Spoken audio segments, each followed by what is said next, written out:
Hi all welcome to the blog for the change ஒரு story கேட்டுனே நம்ம வீடியோக்குள்ளே போகலாமா?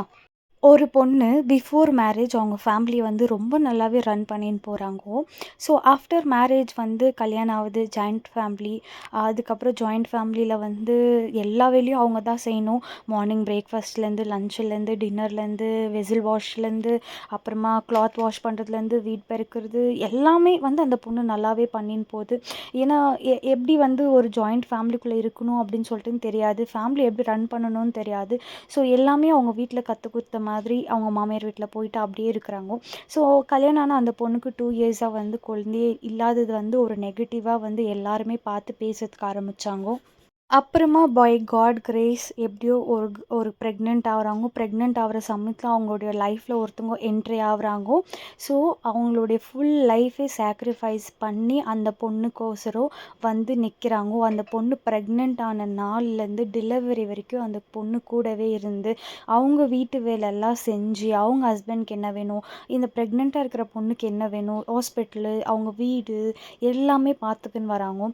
ஸோ அதுக்கப்புறமா டெலிவரி ஆயிட்டு மேலே அந்த குழந்தைய கூட ஒரு 3 இயர்ஸாக வரைக்குமே அந்த குழந்தைக்கு 3 இயர்ஸ் ஆகிற வரைக்குமே அந்த குழந்தைக்கு தேவையானது எல்லாமே பார்த்துக்கிறாங்க.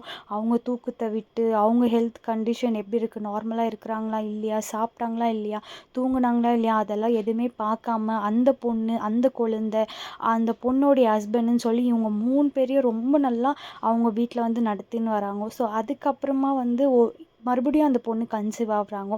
ஸோ செகண்ட் டைம் கன்சீவ் ஆகும்போது கூட அந்த பொண்ணுக்கு என்ன தேவை, அப்போ கூட கொஞ்சம் கூட மூஞ்சி சலிக்காமல் அந்த 2 குழந்தைங்கள பார்த்துக்கின்னு நைட்டெல்லாம் தூக்கம் இல்லாமல், ஸோ அந்த பொண்ணு தூங்கட்டும் அப்படின்னு சொல்லிட்டு இவங்க அந்த 2 குழந்தைய பார்த்துப்பாங்க. மார்னிங் ஏஞ்சி அந்த பெரிய குழந்தைய ரெடி பண்ணி ஸ்கூலுக்கு அனுப்பி அந்த குழந்தைக்கு பிரேக்ஃபாஸ்ட் பண்ணி, ஸோ அந்த பொண்ணுக்கும் பிரேக்ஃபாஸ்ட் பண்ணி அவங்க ஹஸ்பண்ட்க்கு லன்ச் டிஃபனுக்கு ப்ரிப்பேர் பண்ணி வீட்டில் இருக்கிற கிளாத்ஸ் எல்லாம் வாஷ் பண்ணி வெசல் வாஷ் பண்ணி வீடெல்லாம் க்ளீன் பண்ணி ஒரு வார்த்தை கூட அந்த பொண்ணு நீ இது செய் அது செய்யின்னு சொல்லவே மாட்டாங்க. இத்தனைக்கும் அவங்க லைஃப்பை ஃபுல்லாகவே சாக்ரிஃபைஸ் பண்ணிவிட்டு அந்த பொண்ணுக்கோசரம் வந்து எல்லாமே நின்று எல்லாமே பார்த்து பண்ணுறாங்க.